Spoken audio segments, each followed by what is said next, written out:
बिस्मिल्लाहिर्रहमानिर्रहीम। नाज़रीन अस्सलाम वालेकुम। आप देख रहे हैं साबिर शाकिर यूट्यूब चैनल। आज है 20 अक्टूबर साल 2019 है और दिन है आज इतवार का। आज हम आपसे काफ़ी इम्पोर्टेंट न्यूज़ शेयर करेंगे। बड़ी अच्छी ख़बरें हैं पाकिस्तान के लिए और गवर्नमेंट के लिए भी अच्छी ख़बरें हैं, और अच्छी ख़बरें नहीं हैं तो वो सिर्फ पाकिस्तान के अवाम के लिए अच्छी ख़बरें हैं, क्योंकि अगर पाकिस्तान तरक्की करेगा, पाकिस्तान खुशहाल होगा, पाकिस्तान स्टेबल होगा तो पाकिस्तानियों को भी इसका फ़ायदा पहुँचेगा। और इम्पोर्टेंट ख़बरें आपसे हम शेयर करेंगे। सबसे पहले तो मौलाना फजलुर रहमान साहब और शहबाज शरीफ साहब की हुई मुलाकात, ये हम आपसे बता रहे हैं कि ये एक इम्पॉर्टेंट इवेंट था। चौधरी शुजात साहब से मुलाकात हुई मौलाना फजलुर रहमान साहब की, और शहबाज शरीफ साहब से मुलाकात हुई मौलाना फजलुर रहमान साहब की। वो गए थे हमायत लेने के लिए। चौधरी शुजात साहब के पास भी हमायत लेने के लिए गए और शहबाज शरीफ साहब के लिए भी। और बड़े वसूख से मैं आपको ख़बर दे रहा हूँ, इसलिए 24 घंटे लगे, क्योंकि जब तक कंफर्म ना हो जाए, पता ना चला लिया जाए, तो तब तक मैं चाहता हूं कि आप लोगों को एनी हाइप क्रिएट करने के लिए ख़बर ना दी जाए। ये बड़ी इम्पॉर्टेंट विज़िट था मौलाना फजलुर रहमान साहब का, क्योंकि इससे पहले मौलाना फजलुर रहमान साहब नवाज़ शरीफ साहब पे भरोसा कर रहे थे और उन्हीं के साथ वो राब्ते में थे, और शहबाज शरीफ साहब को वो लिफ्ट नहीं करवा रहे थे। लेकिन जब सिचुएशन ये हुई कि नवाज़ शरीफ साहब के साथ राब्ते हो गए मुनक़ते, वो आ गए नैब की तहवील में, और जो अहम तरीन जो फ़ोन भी पकड़े गए और जो मैसेजिंग हो रही थी वो भी, और कैप्टन सफदर साहब जो मैसेज पैगामात लेके आ रहे थे वो भी, वो सारा चैप्टर, वो विंडो हो गई बंद। अब मौलाना ने ये कहा कि अब मजबूरी है इसके अलावा कि शहबाज शरीफ साहब, क्योंकि पार्टी के सदर वो हैं, और अगर शहबाज शरीफ साहब भी नहीं आते तो मामला गड़बड़ हो जाएगा। लिहाजा वो शहबाज शरीफ साहब के पास गए। पहले उनका हाल सुना देता हूँ। शहबाज साहब के साथ काफ़ी डिटेल उनकी डिस्कशन हुई। उन्होंने काफ़ी कायल करने की कोशिश की मौलाना फजलुर रहमान साहब ने कि शहबाज शरीफ साहब बज़ाते ख़ुद आएँ और धरने में भी आएँ और उसको सपोर्ट करें, लेकिन शहबाज शरीफ साहब ने बिल्कुल साफ इनकार कर दिया। और उन्होंने कहा कि जी, न सिर्फ शहबाज शरीफ साहब ने बल्कि उनके साथ राना तनवीर साहब थे, एहसन इकबाल साहब थे, बाकी लोग थे, मेजॉरिटी, उन्होंने ये कहा कि जनाब हम धरने को सपोर्ट नहीं कर सकते, अगर आप धरना रखेंगे तो धरने में हम नहीं आएंगे। इसलिए लफ्ज़ धरना जो है वो तो शजर ममनुआ है, ये शहबाज शरीफ साहब ने कहा। और उन्होंने कहा कि मौलाना आपकी अपनी होगी हिकमत अमली, लेकिन हमारी स्ट्रेटजी अपनी है, हम ये काम नहीं कर सकते, और हमारी अपनी पॉलिसी है अब जमात की, मैं उसका सरबराह हूँ और सदर मैं हूँ। इसलिए लिहाजा शहबाज शरीफ साहब ने भी और पार्टी ने भी, राना तनवीर साहब, सारे, उन्होंने बिल्कुल धो के जवाब दे दिया।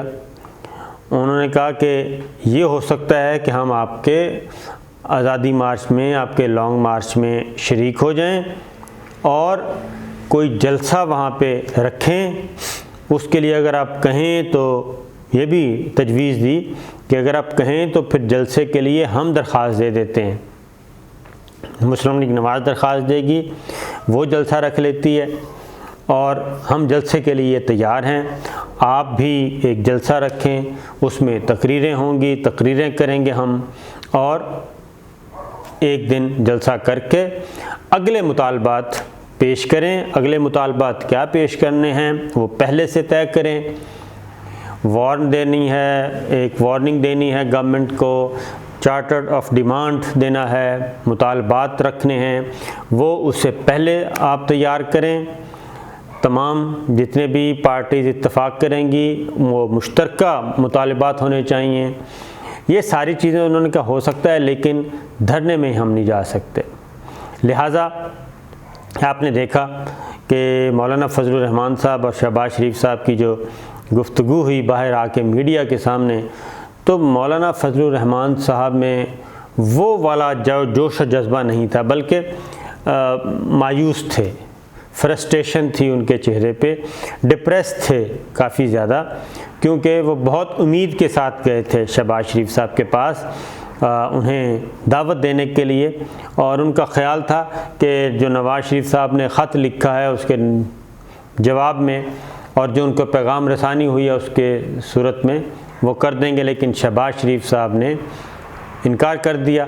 और वो डिप्रेशन, वो फ्रस्ट्रेशन हमने मौलाना के चेहरे पर देखी जब वो मीडिया टॉक कर रहे थे। इसलिए और शहबाज शरीफ साहब ने बाहर आके एक लंबी चौड़ी तमहीद बांधी, और उसके बाद जो आखिरी बात की उन्होंने कहा कि जनाब हम तो जाएंगे, इस्तकबाल करेंगे और एक जलसा करेंगे और ख़त्म। अब इसके जवाब में मौलाना ने कोई नहीं किया निगेट या वहाँ पे कोई मज़ाहमत नहीं दिखाई, लिहाजा वो आ गए। अब ये मुस्लिम लीग नवाज़ की हद तक, अब मौलाना फजलुर रहमान साहब क्या प्लान करते हैं उनको, अभी वो मखमसे का शिकार हैं, परेशान हैं, लेकिन शहबाज शरीफ साहब के जवाब के बाद उन्हें बड़ी मायूसी। फिर एक और बात हुई, अगली बात वो ये हुई कि आज जलसे में भी सिर्फ उस सूरत में शहबाज शरीफ साहब आएंगे अगर मौलाना फजलुर रहमान साहब ख़ुद हुए, क्योंकि ये ख़बरें चल रही हैं कि मौलाना फजलुर रहमान साहब जो हैं उनको नज़रबंद भी किया जा सकता है, उनको रास्ते में भी रोका जा सकता है। वो जो काफ़िला लेके आ रहे होंगे उस काफ़िले के साथ ना हों, अगर उनके साथ हुए तो उस काफ़िले को रोकेंगे। जो मेन इनका लॉन्ग मार्च होगा जो कराची से चल रहा है सक्खर, और अगर मौलाना रास्ते में रह गए या गिरफ़्तार हो गए या नज़रबंद हो गए तो फिर स्टेज पे शहबाज शरीफ साहब नहीं आएंगे, जलसे में भी नहीं आएंगे। फिर जिस लेवल की JUI की लीडरशिप होगी उसी लेवल की मुस्लिम लीग नवाज़ अपनी क़यादत भेजेगी। ये भी अगला जो मसला है ये भी है कि उसमें यहाँ पे भी फटा पड़ा हुआ है। लिहाजा अब डिपेंड करता है। अब दूसरी जानिब हम गवर्नमेंट को देखते हैं तो इमरान ख़ान साहब जो हैं वो बिल्कुल तैयार नहीं हैं। वो कमेटी बनाने के लिए भी तैयार नहीं थे, मुज़ाकरात के लिए। उन्होंने कहा मुज़ाकरात भी करने की कोई ज़रूरत नहीं है, लेकिन वो समझाया बुझाया। और उसके बाद परवेज़ खटक साहब कमेटी के सरबराह हैं, उसमें असद उमर साहब हैं, परवेज़ इलाही साहब हैं, स्पीकर कौमी असम्बली हैं, चेयरमैन सेनेट हैं, MQM से एक लिया जाएगा, GDA से लिया जाएगा। तो ये पूरी एक कमेटी बन गई। अब चौधरी शुजात साहब की सुन लें। उनके पास गए मौलाना फजलुर रहमान साहब, तो मौलाना फजलुर रहमान, चौधरी शुजात साहब मौलाना से बहुत सीनियर हैं, क्योंकि वो मौलाना मुफ्ती महमूद साहब के साथ काम करते रहे, उनके वालिद साहब के ज़माने के हैं। चौधरी शुजात साहब सीजनड हैं। तो चौधरी शुजात साहब और मौलाना फजलुर रहमान साहब की जो गुफ्तगू हुई तो उसमें तो उन्होंने कहा कि जनाब आप तो मौलाना आप तो नवाज़ शरीफ की लड़ाई लड़ रहे हैं, आप अपनी लड़ाई तो नहीं लड़ रहे। आपका तो जितना भी सारा एक्ट है वो नवाज़ शरीफ साहब को फ़ायदा पहुंचाने के लिए, मरीम को फ़ायदा पहुंचाने के लिए। और नवाज़ शरीफ का ख़ानदान वो है जिसने हमारे ख़ानदान को तबाह बर्बाद किया, इसलिए। और हम इत्तेहादी भी हैं। स्पीकर पंजाब असम्बली चौधरी परवेज़ इलाही साहब हैं। लिहाजा चौधरी शुजात साहब ने उनको मशवरा दिया मौलाना को कि हम आपकी बात तो करवा सकते हैं इमरान ख़ान साहब के साथ, यानी कि मुज़ाकरात करवा सकते हैं, कोई अंडरस्टैंडिंग, कोई पॉलिटिकल सेटलमेंट ये हो सकती है, लेकिन हम ना आज़ादी मार्च को सपोर्ट करेंगे, ना लॉन्ग मार्च को सपोर्ट करेंगे, ना धरने को सपोर्ट करेंगे, क्योंकि ये मुस्लिम लीग नवाज़ का इवेंट है, नवाज़ शरीफ फैमिली का ये इवेंट है। आपका तो सिर्फ उन्होंने आपको इस्तेमाल कर रहे हैं, आप भी इस्तेमाल ना हो, ये मौलाना को चौधरी शुजात साहब ने मशवरा दिया है कि आप इस्तेमाल ना हों, आप इस्तेमाल हो रहे हैं किसी के हाथों और आपको कोई मिसगाइड कर रहा है। लिहाजा चौधरी शुजात साहब की तरफ से जवाब हो गया। अब इमरान खान साहब का सुन लें, गवर्नमेंट ने पैरेलल क्या कर लिया है, क्या क्या क्या करने का इरादा रखती है गवर्नमेंट। इमरान खान साहब ने तो कोरा जवाब दे दिया, लेकिन ये कमेटी बना दी। अब ये कमेटी जो है वो करेगी कोशिश मुस्लिम लीग नवाज़ के साथ या फिर पीपल्स पार्टी के साथ, दोनों के साथ। अब मैं आपको बता दूँ अगली बात, ये कमेटी जो बनाई गई है, ये कमेटी नून लीग को भी और पीपल्स पार्टी को भी, दोनों को एंगेज करेगी। ये कमेटी असल में मौलाना के साथ मुज़ाकरात के लिए नहीं बनाई गई, उनका रखा गया है ताकि ये ना कहा जाए कि जी कोई मुज़ाकरात, बल्कि ये कमेटी असलन मुज़ाकरात करेगी पीपल्स पार्टी के साथ, असलन मुज़ाकरात करेगी शहबाज शरीफ साहब के साथ, क्योंकि परवेज़ खटक साहब हैं इसके हेड। और उसमें कौन कौन है, चेयरमैन सेनेट भी हैं। चेयरमैन सेनेट कौन है, वो भी पीपल्स पार्टी के हमायती याफ्ता हैं सेनेट में, उनको गिरने नहीं दिया। फिर उसमें चौधरी परवेज़ इलाही साहब हैं। चौधरी परवेज़ इलाही साहब के ताल्लुकात पीपल्स पार्टी में जरदारी साहब के साथ बहुत अच्छे हैं, चौधरी फैमिली के। ये चीज़ अब मुझे जो लग रहा है कि अब इस कमेटी का ज़्यादा फोकस होगा पीपल्स पार्टी की तरफ कि कोई आइनी पैकेज, कोई लीगल रिफॉर्म्स, कॉन्स्टिट्यूशनल रिफॉर्म्स लेके आएँ और आगे बढ़ा जाए ताकि आइंदा इंतखाबात जो हैं वो साफ़ शफाफ हों।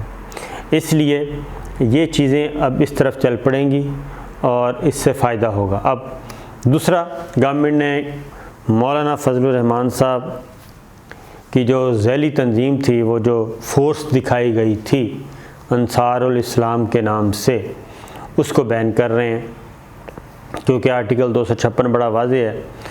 और अगर फिर भी मौलाना कामयाब ना हुए, यानी कि ना माने, तो फिर ये रुख जाएगा आगे की तरफ। उसकी रीज़न है कि काफ़ी लोग परेशान हैं कि आखिर ये मसला क्या है।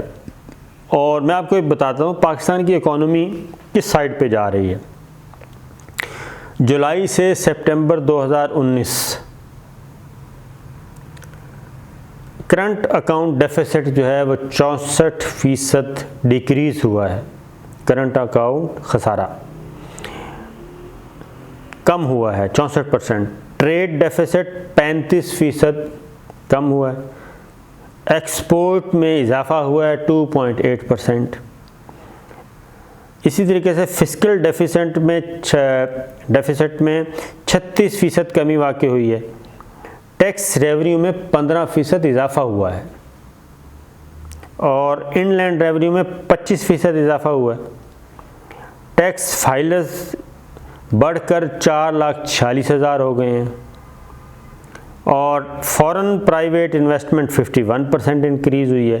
टोटल फॉरेन इन्वेस्टमेंट 137% इंक्रीज़ हुई है।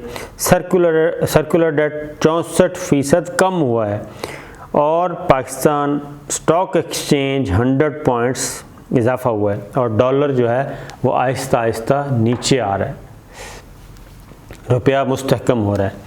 ये है पाकिस्तान की इकॉनमी की सूरत हाल।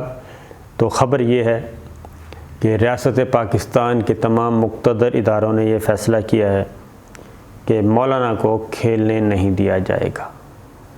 ये मैसेज जरदारी साहब को भी कन्वे किया गया है, बिलावल को भी कन्वे किया गया, शहबाज शरीफ साहब को भी कन्वे किया गया कि आप ख़ुद फ़ैसला करें कि आप इस साइड पे हैं या उस साइड पे। इजाज़त दीजिए, अल्लाह हाफ़िज़।